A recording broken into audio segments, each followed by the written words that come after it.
better than ever before. Keep it here to find out how. AM 560, The Answer. Presenting a good appearance is everything, a direct reflection of your business. But now you also need to ensure your employees and customers that you are providing a safe environment in which to work and do business. To keep and stay clean, team up with High PSI, Chicago's leading source on industrial cleaning equipment, accessories, and service. High PSI sells clean with the biggest selection and highest quality of industrial cleaning and pressure washing equipment in the Midwest. And now selling Vital Oxide, a hospital-grade, safe EPA-registered disinfectant cleaner. This product can be applied with a spray, wipe, mister, or electrostatic foggers that actually wrap surfaces with disinfectants or sanitizers. Vital Oxide kills MERS, SARS, flu, and COVID. High PSI for industrial cleaning solutions. Keep your business clean with accessories and supplies, repair service, and rentals. Call now, 630-893-0777 or highpsi.com. High PSI, they sell clean.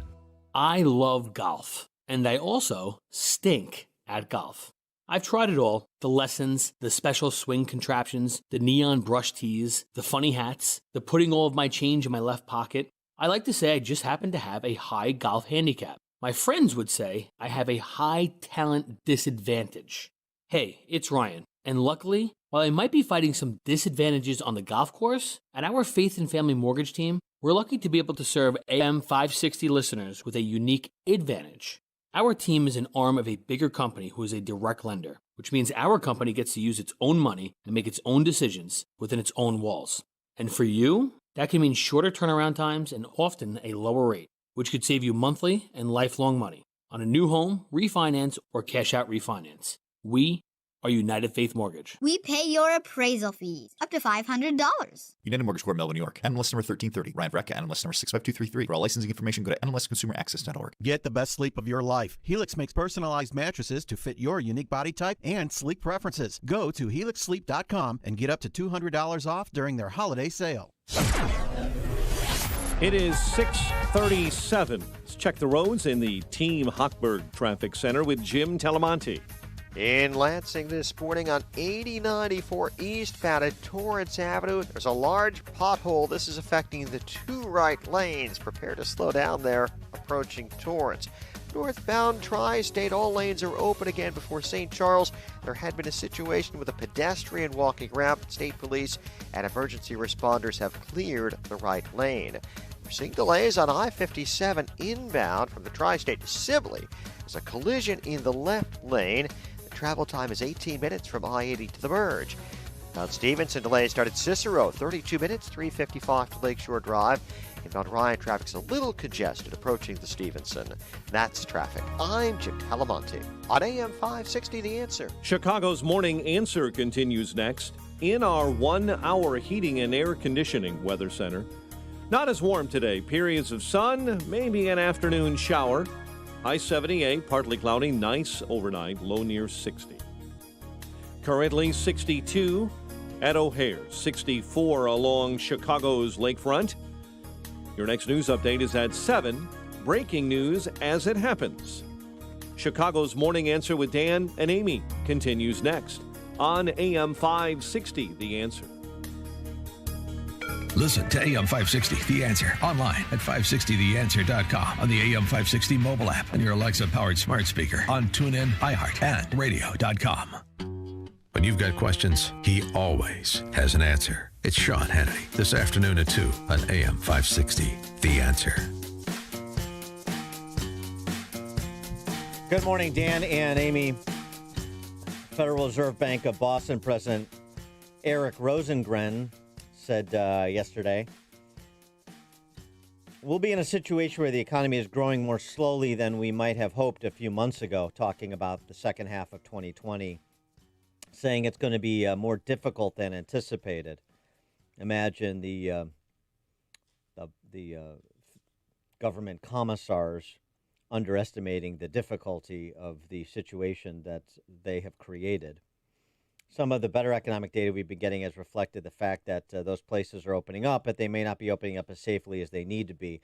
So then you have the business community spreading this COVID-19 hysteria again, doing the bidding of the hysterical media and the politicians who prattle on about their commitment to data and science while ignoring the data and science and the unemployment numbers that they've generated. Again, the 10 states that have more than 15% unemployment, 9 lorded over by Democrat governors, including Illinois. And it just continues, in spite of the fact that the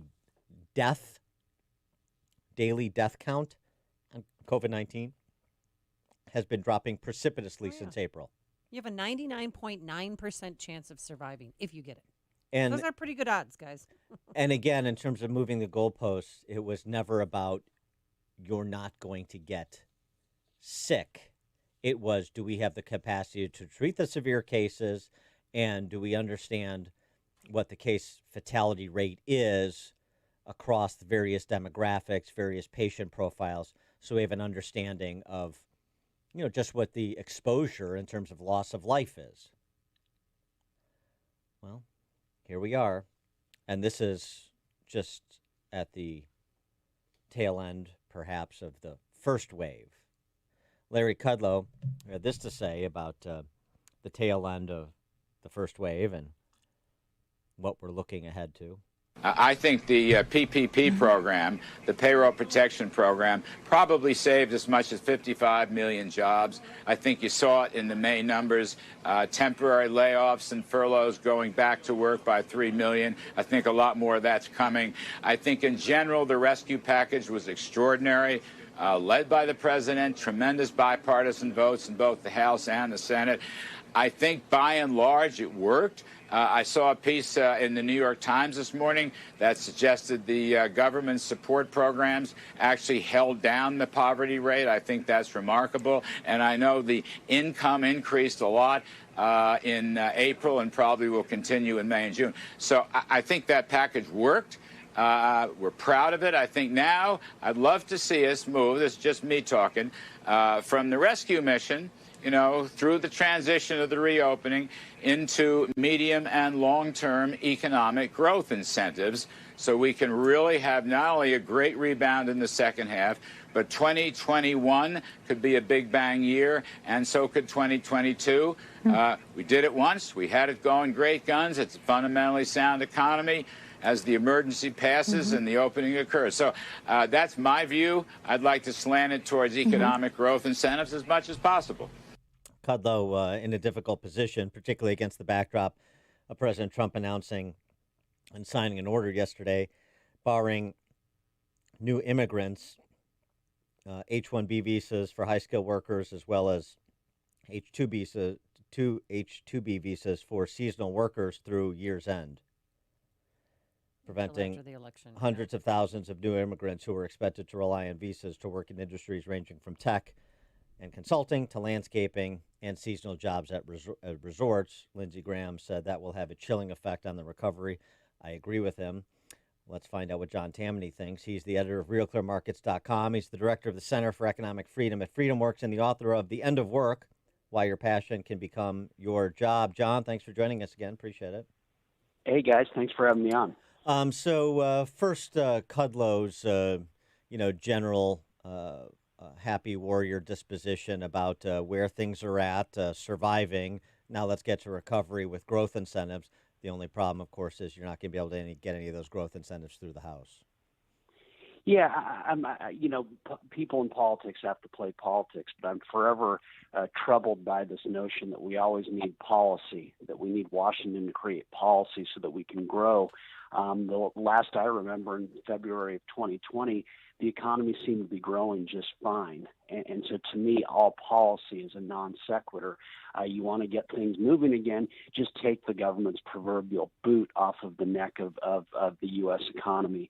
And what never made sense, it didn't make sense if the projected deaths were 10,000 or 10 million, and the lockdowns, and things will slowly get back to normal. Governments, of course, as is their wont, create enormous economic dislocation that they're just prone to mistakes because they like to centralize decision-making away from the markets, but we will rebound from this like we do from myriad government errors ever since the U.S. began and realistically since politics began.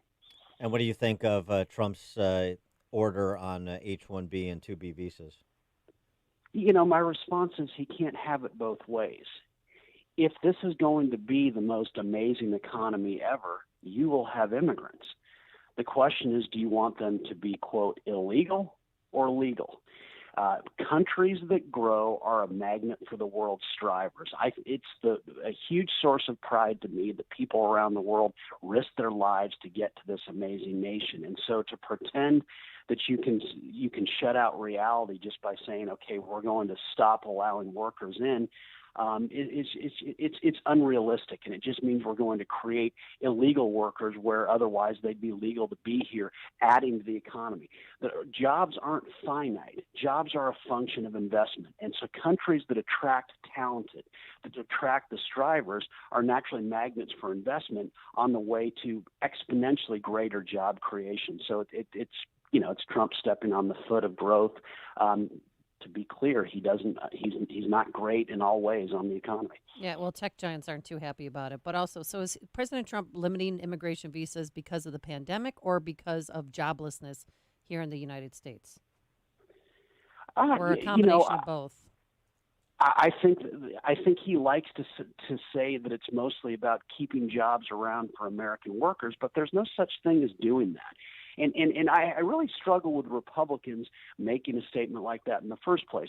Republicans, conservatives, you name it, would laugh with great gusto if Chuck Schumer said, okay, we're going to now put quotas on how many computer printers we can import, how many TVs we can import, how many tractors we can import. We'd say, oh, wait, you're central planning. But the most important driver of economic progress, human capital, Republicans want government to somehow plan it. It goes against what they believe, and so they use that as the excuse. They also will use the pandemic as the excuse, but once again, they can't have it both ways. If it's true, what conservatives keep saying, and it appears it's true, that the lethality of the rate of this virus is incredibly minuscule, what's the point of keeping people out? If it's not lethal, let's get on with it. Yeah, and there's also something, too. I know globalist and globalism is a four-letter word these days, but there does need to be a recognition that some of our nation's largest employers, most profitable companies, rely on their foreign footprints to make their businesses go, and they're mutually beneficial. The domestic production, and look, I'm all for having as much domestic production, creating as many jobs in America as possible.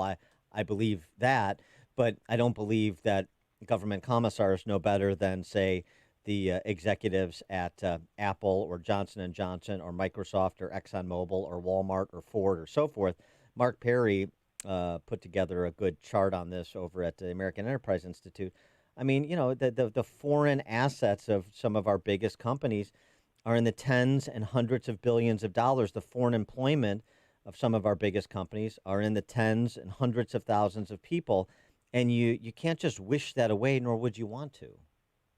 There's no way you'd want to. I mean, I'm forever amazed by all the paranoia about China. Does anyone realize that Apple sells 1/5 of its iPhones in China? It's one of the most valuable companies in the world. Boeing sells 1/4 of its planes there. GM sells more cars in China than it does in North America. It's the second largest market for McDonald's, second largest market for Nike. It's the second largest box office for entertainment companies. The idea that you want to shut off this other part of the world is mind-boggling. It's the source of a great amount of progress. And I would just say, look at the cities in the U.S. that are manufacturing cities. They're the dying ones. And why are they? Because talented people don't want those kinds of jobs. If manufacturing was what drove an economy, and if the closing of plants were what killed an economy, then New York and Los Angeles would be the two most devastated cities in all of the U.S. because 100 years ago, they were the top manufacturing cities. What were they the top manufacturing cities with? Flint and Detroit. Okay, so Flint and Detroit clung to these jobs of the past that politicians romanticize because they've never been in a factory on their own other than to try to secure votes and photo ops. They've never worked in one. But the reality is those jobs repel people. We are a rich country precisely because the work of today will in no way reflect the work of tomorrow. Countries where jobs are the same are the poorest countries. Those are the ones that immigrants keep trying to leave because work is quite literally generational. Thank goodness it's not that way here. We, thanks to technology, constantly destroy the work of the past on the way to better. Yet politicians keep stepping on this beautiful point of progress and make it about keeping out people who want to improve their lives. It's so economically bankrupt in every way you look at it. Although this is not to say, I mean, manufacturing 50 years ago isn't manufacturing today. These are high-tech operations. We should be, I would argue we should be rethinking our perspective on education with respect to vocational and the 2/3 of kids that aren't going to college but can get high-paying jobs operating digital lathes and other complicated equipment on a manufacturing floor. So this is not, and I know you're not doing this, but this is not to be dismissive of American manufacturing. It's just to recognize that 2020 America is not 1950 or 1970 America, and there are ways to accentuate all of these positives that have nothing to do with industrial policy. Oh, yeah. I mean, it's not that manufacturing is going to cease in the U.S. or anywhere, but as you make the point, it's going to be different. I don't want to have policies about it. You certainly can't plan it. And so when we pretend to plan it, and that's where I would quibble with you a little bit on education. What could teachers possibly teach? Almost by definition, they're teaching yesterday's news. And that's not me saying I'm against college, I'm against education. I think it serves a purpose, but this idea that it can prepare us for the future is laughable. Let's look at two of the most economically advanced countries in the world right now. South Korea and China were largely illiterate countries as recently as the 1980s. The generations that built those countries weren't terribly educated. That also describes the United States. The people who built this country didn't go generally to the Harvards and Princetons and Yales, but the great fortunes they built made those schools and their grandiosity possible. And so I think this focus on education is it's good for rhetoric and everything, but again, anything teachers or schools can teach will almost by definition be yesterday's news. Interesting piece in the Wall Street Journal by Thomas Duesterberg, who's a senior fellow at the Hudson Institute, which is, free market oriented. But he suggests that the recovery would benefit from some government-led efforts, including to identify industries vital to national security, products essential in national health emergencies, on healthcare, National Commission to review the reliability of supply chains, determine which products are vital to meeting the next crisis, and so forth. Do you see a role for government in those directions against some of the government-directed policies and support that in places like China? No, I don't see it at all. It forever saddens me that conservatives have become so focused on national security stuff for products and services. Let's never forget that the story about the 1973 Arab oil embargoes is a complete myth. And here's why. Did the Arab members of OPEC shut off sales to the U.S. of the oil they produced? Yes, they did. But, of course, that didn't include Iran because it's not an Arab country. But the point is, it's not as though the U.S. buyers stopped buying, quote, Arab oil. They just bought it from those they sold to. If you go back to World War I, suddenly the U.S. placed an embargo on trade with Germany. Okay, guess what? Suddenly trade between the U.S. and Scandinavian countries surged. Oh, really? Why? Well, because the U.S. was still trading with Germany, but through Scandinavian countries. If you go to Iran or North Korea today, there are iPhones everywhere. The dollar is the principal currency of those countries. So is it the principal currency of Venezuela. People want to use a currency that they can trust. So this idea that we need to have specific manufacturing here because without it, those goods won't reach the United States defies common sense. So long as we're producing, we will be enjoying the world's plenty as though it was, and our markets are open, as though it was produced right here. Just the same, we can say forever, oh, we're not going to trade with Iran. We're going to put an embargo on Venezuela. It will be utterly meaningless. If the Venezuelans are producing, which they're not very much right now, if the Iranians are producing, there will be American goods there. And so this, it defies basic economics. But don't you have some concerns about national security interests with, for example, 5G and the idea that we would put American manufacturing would put itself on a 5G network that was built by Huawei and that has backdoors for the Chi-Coms and their continued industrial espionage? Don't you see that as maybe we should be advancing the interests, and it could be through private financing, but advancing the interests of Nokia or Ericsson for a 5G network that American companies could use as opposed to the Huawei option? No, why would I care? Because, see, if the Chinese government had a clue about the future of industry, if those players in the government did, they wouldn't be working in government. And if Huawei is truly a creation of the state, then we don't need to worry about it innovating on 5G. I think we all remember on this show the 20th century. State-directed industries fail and fail repeatedly, and the reason they do is because they don't have to own up to their mistakes. They can keep doing the wrong thing because they've got endless flows of money. Huawei is a great company precisely because it's not nearly as close to the Chinese state as people presume. But let's say it was. Okay, I mean, it's got $100 billion backing for its 5G. That's pretty close. Oh, really? And so show me all the great U.S. companies that are great because they're constantly subsidized by government. See, isn't it interesting how we constantly knock U.S. companies for taking government money? It routinely weakens them. But what are the Chinese? Is there something different in their blood or the water there that they can do great when government controls what they do? We laugh at government-controlled companies here, but somehow the Chinese are unique. Mm-hmm.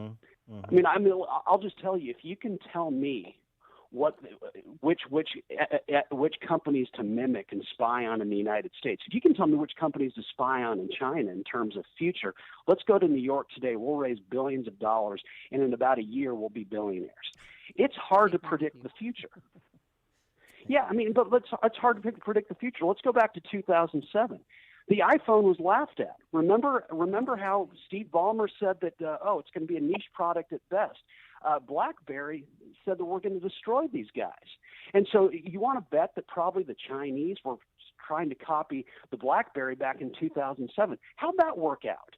The idea that the future, if you can tell me which technology to steal, oh my gosh, we could get so rich so quickly. The problem is it's very hard to predict the future. I hear what you're saying. But I mean, Chinese industrial espionage, intellectual property theft is a real thing, and it's a real problem, and it needs to be addressed in some substantial way. I mean, that is an anti-free market practice, right? I mean, and there's no court of law that can enforce sanction against fraud or theft, so we've got a problem. Well, then let's rip Thomas Edison out of his grave. Let's rip Henry Ford out of his grave. Certainly Steve Jobs. They all fully acknowledge that they were mimicking and stealing ideas all the time. If you watch the NFL, your show's based in Chicago. The NFL is a monument to mimicry and the stealing of ideas. Look at how are Bill Belichick's former assistants doing?